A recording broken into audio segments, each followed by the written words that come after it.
മുല്ലപ്പള്ളിയുടെ ഇടപെടൽ ഫലം കണ്ടു. തരൂരിന്റെ പ്രചാരണം ടോപ്പ് ഗിയറിലേക്ക്. അടിത്തട്ടിൽ പ്രവർത്തകരെ സജീവമാക്കി കെപിസിസി. തിരുവനന്തപുരത്ത് പ്രചാരണത്തിലെ മെല്ലെപ്പോക്കിൽ അസ്വസ്ഥനായി തിരുവനന്തപുരത്ത് കെപിസിസി പ്രസിഡന്റ് മുല്ലപ്പള്ളി രാമചന്ദ്രൻ നടത്തിയ ഇടപെടൽ ഫലം കാണുന്നു. നഗരമണ്ഡലങ്ങളിലടക്കം ബിജെപിക്ക് മുൻതൂക്കമുള്ള മേഖലകളിലെല്ലാം അടിത്തട്ടിൽ പ്രവർത്തകരെ ഇളക്കാൻ മുല്ലപ്പള്ളിയുടെ ഇടപെടലിന് കഴിഞ്ഞു. മുരളീധരൻ വടകര സ്ഥാനാർത്ഥിയായതോടെ കോൺഗ്രസ് പ്രവർത്തനം നിർജീവമായ വട്ടിയൂർക്കാവ് നിയമസഭാ മണ്ഡലത്തിലടക്കം മാറ്റം പ്രകടമാണ്. LDFും NDAയും പലതവണ വോട്ടർമാരുടെ ഗൃഹസന്ദർശനം പൂർത്തിയാക്കിയപ്പോഴും തരൂരിന്റെ അഭ്യർത്ഥന നോട്ടീസ് പോലും ഇവിടങ്ങളിലെ വോട്ടർമാരിൽ എത്തിയിരുന്നില്ല. പല കവലകളിലും തരൂരിന്റെ പോസ്റ്റർ പോലും കാണാനില്ലാത്ത അവസ്ഥയായിരുന്നു. എന്നാൽ മുല്ലപ്പള്ളിയുടെ ശക്തമായ ഇടപെടലിനെ തുടർന്ന് ഇവിടങ്ങളിലെല്ലാം താഴെത്തട്ടിൽ പ്രവർത്തകർ പുറത്തിറങ്ങുന്ന കാഴ്ചയാണ് കഴിഞ്ഞ 3 ദിവസങ്ങളിലായി പ്രകടമാകുന്നത്. പ്രചാരണത്തിലെ മെല്ലെപ്പോക്കിനെ കുറിച്ച് പരാതി കെപിസിസി നേതൃത്വത്തെ അറിയിച്ചെങ്കിലും പുറത്തു പറയാതിരിക്കാൻ തരൂർ കാണിച്ച ബുദ്ധിയും ഗുണമായി. ആരോപണം മാധ്യമ സൃഷ്ടിയാണെന്ന് വ്യാഖ്യാനിച്ച് തടിയൂരാൻ നോക്കിയെങ്കിലും സംഗതിയുടെ ഗൗരവം ജില്ലാ നേതൃത്വത്തിലെ പ്രമുഖരും മനസ്സിലാക്കിയെന്നാണ് അറിയുന്നത്.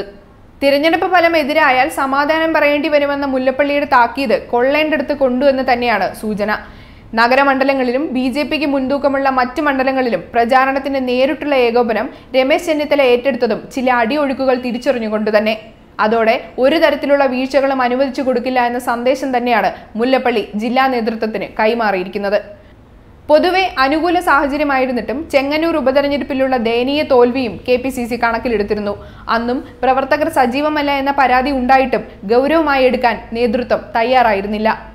കോൺഗ്രസിന്റെ ഉറച്ച മേഖലകളിൽ പോലും വോട്ട് വൻതോതിൽ LDFിലേക്ക് മറിഞ്ഞതായിരുന്നു അനന്തരഫലം. എന്നാൽ കോൺഗ്രസിന് ഏറ്റവും നിർണായകമായ ഈ ലോക്സഭാ തെരഞ്ഞെടുപ്പിൽ അങ്ങനെ എന്തെങ്കിലും ഉണ്ടായാൽ അതിന്റെ പ്രത്യാഘാതം എന്തായിരിക്കുമെന്ന് മുല്ലപ്പള്ളി സംശയലേശമന്യേ മുന്നറിയിപ്പ് കൊടുത്തതും അതുകൊണ്ടാണ്.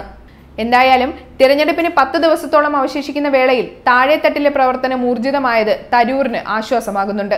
അതുതന്നെയാണ് ഏറ്റവും ഒടുവിൽ വന്ന അദ്ദേഹത്തിന്റെ പ്രസ്താവനയും സൂചിപ്പിക്കുന്നത്. ചരിത്രത്തിൽ ഇതുവരെ സംഭവിക്കാത്ത തരത്തിൽ പ്രചാരണത്തിന്റെ നിർണായക ഘട്ടത്തിൽ ശക്തമായ ഇടപെടൽ നടത്തി പ്രചാരണത്തിന്റെ ശൈലി തന്നെ തിരിച്ചുവിടാൻ കഴിഞ്ഞതിൽ മുല്ലപ്പള്ളിക്കും അഭിമാനിക്കാം.